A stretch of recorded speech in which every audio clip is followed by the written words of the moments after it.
안녕하세요. 오늘도 감사한 새날입니다.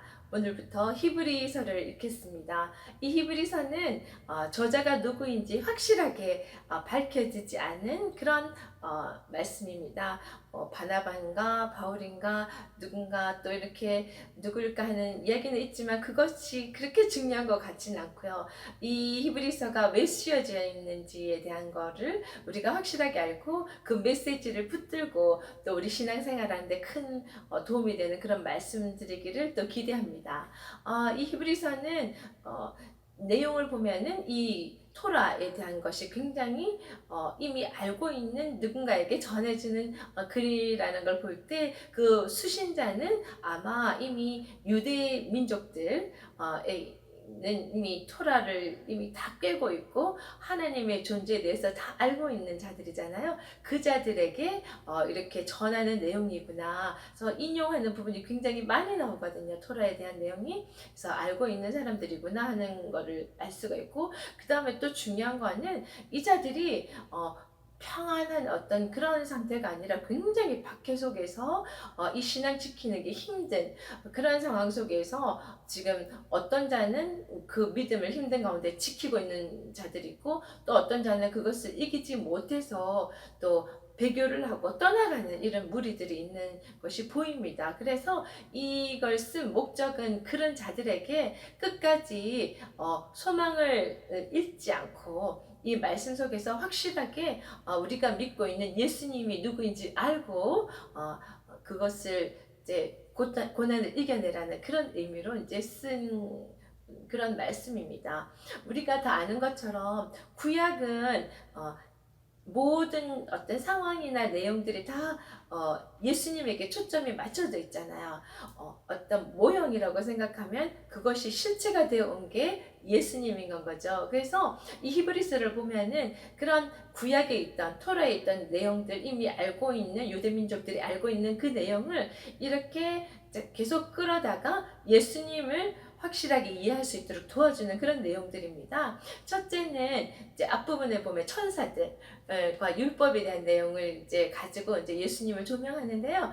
그 천사라 하면 정말 사람들이 생각할 때 굉장히 우리와 다른 어떤 능력 있는 존재라고 생각하는데, 예전에 율법을 전해주는 자들은 이렇게 천사들을 통해서 율법을 받았다고 생각하고 있는데, 그 전해준 천사보다 더 높은 분이 예수님이라고 이야기를 합니다. 그래서 우리가 지금 곧 1장을 읽어볼 텐데요. 천사의 존재는 이렇고 하나님의 완전히 동일한 그 말씀이 육체가 되어서 온 존재가 예수님이라는 거, 비교가 안 되는 그런 존재라는 이야기를 또 해주면서, 또 두 번째는 모세 이야기를 또 꺼내가지고 이제 그 뒤에 가면 모세를 통해서 어떤 우리가 약속의 땅에 대한 소망을 얻었는데, 예수님은 진짜 우리에게 소망을 줄 수 있는 분이라는, 눈에 보이는 가나안 땅이 아닌 완전한 그런 소망의 약속을 줄 수 있는 분이라는 거. 또 세 번째는 또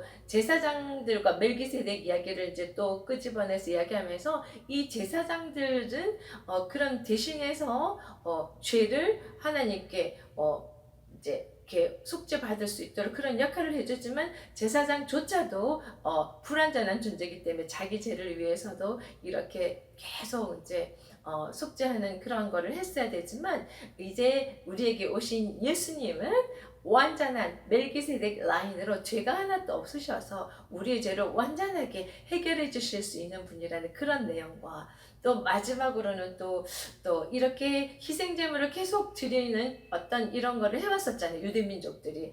그런데 죄 있을 때마다 했어야 됐고 해마다 했어야 됐고 시시때때로 했어야 됐던 그것이, 이제 예수님께서는 죄가 하나도 없으신 몸이시기 때문에 그분이 완전한 제물로 완전한 속죄를 해결할 줄 수 있는 속죄 제물로서 완전한 제사를 지내게 해주셨다는 거, 그런 걸 이야기해 주면서, 이제는 너희들이 이 예수님을 완전한 하나님으로 믿고 어떤 고난이 오고 힘든 일이 오더라도 소망을 잃지 말고 떠나지 말고 그렇게 이제 그 믿음을 지켜야 된다.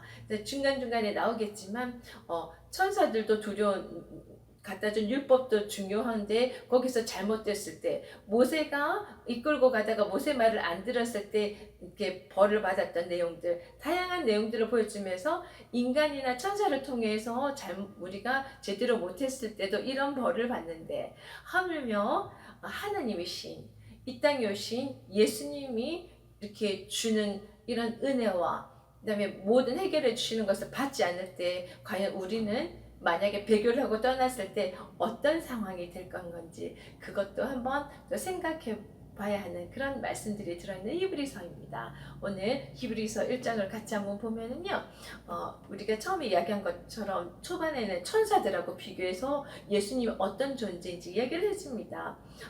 1장 1절을 보면은요, 그 여러 모양들을 통해서, 선지자들을 통해서 말씀이 이제 주어졌잖아요. 유대 민족들에게 주어졌는데, 이것들이 실제로 이제 눈에 보이는 모습으로 이 땅에 오신 분이 아들 예수님이라고 이제 표현이 되어 있습니다. 하나님의 아들이고, 그분은 만유의 상속자로 하나님이 세우셨다.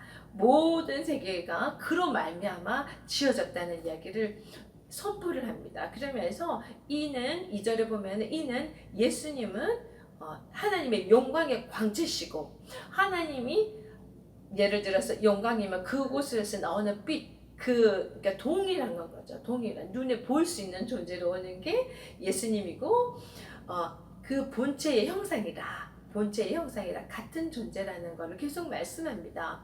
그러면서 그 하나님 우편에, 크신 하나님 우편에 앉아 계신다는 것, 같은 권위를 가신, 능력을 가지신 존재라는 것이 또 나와 있으면서 4절에는 그가, 예수님이 천사보다 훨씬 뛰어넘는, 그래서 그 비교할 수도 없는 천사를 놓고 토라에 나와 있던 이야기들을 인용하면서, 또 이후에 8절을 보면 그럼 예수님 아들에 대해서는 어떻게 표현되어 있는지, 그 영원한 나라의 규라는 건 왕권을 의미하는 건 거잖아요. 그이고 공평한 규이시다 라는 이야기를 하면 쭉 이제 나중에 읽어보겠지만, 천사와 예수님을 비교해서 너희들이 대단하다고 생각하는 천사를 능가하는 존재가 예수님이다. 그 예수님은 우리가 정말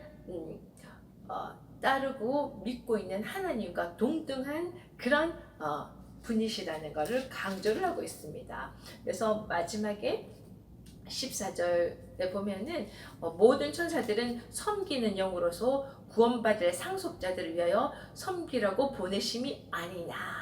이 천사를 막 섬기는, 대단하다고 생각하는 자들에게 그들은 우리를 섬기라고, 우리가 하나님이 이미 주신 약속으로 인해서 양자된 자들이잖아요. 우리들, 구원받을 우리들을 위해서 섬기라고 보내준 자라는 그런 말씀으로 확실하게 구별을 해줍니다. 천사와 예수님이 어느 정도의 그런 차이가 나는 존재인지. 그래서 오늘 제가 준비한 찬송은요, 모든 이름 위에 뛰어난 이름 예수, 우리 그분에게 모든 영광을 올려드리기를 바라며 이 찬양을 준비했습니다. 우리 마음을 다 담아서 하나님께 이 찬양을 올려드리겠습니다.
영광을 돌리세 예수 예수 예수를 주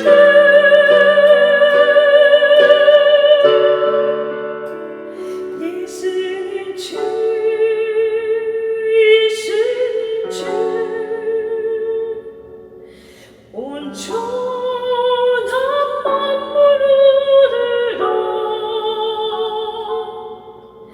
그 보좌 영광을 돌리세 예수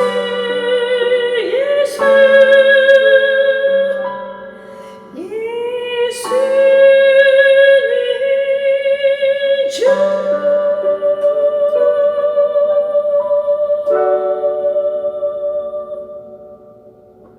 아멘.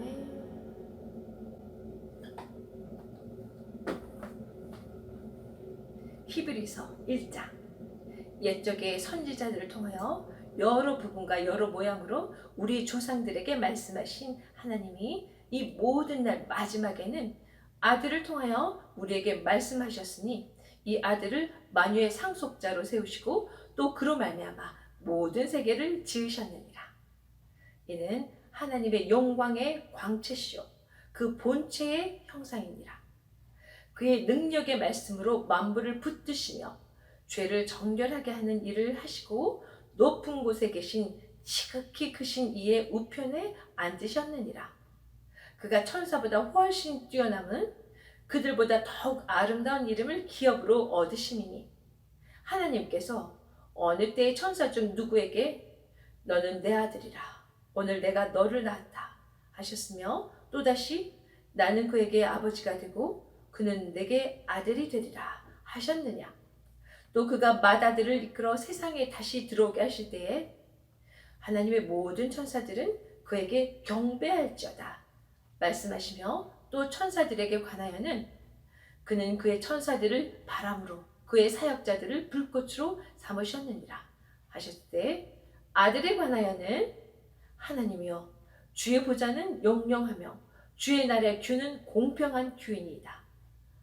주께서 의를 사랑하시고 불법을 미워하셨으니 그러므로 하나님 곧 주의 하나님이 즐거움의 기름을 주께 부어 주를 동류들보다 뛰어나게 하셨도다 하였고 또 주여 태초에 주께서 땅에 기초를 두셨으며 하늘도 주의 손으로 지으신 바라. 그것들을 멸망할 것이나 오직 주는 영존할 것이요 그것들은 다 옷과 같이 낡아지리니 의복처럼 갈아입을 것이요 그것들을 옷과 같이 변할 것이나 주는 여전하여 연대가 다함이 없으리라 하였으나 어느 때 천사 중 누구에게 내가 내 원수로 내 발등상이 되게 하기까지 너는 내 우편에 앉아 있으라 하셨느냐. 모든 천사들은 섬기는 영으로서 구원받을 상속자들을 위하여 섬기라고 보내심이 아니냐. 아멘.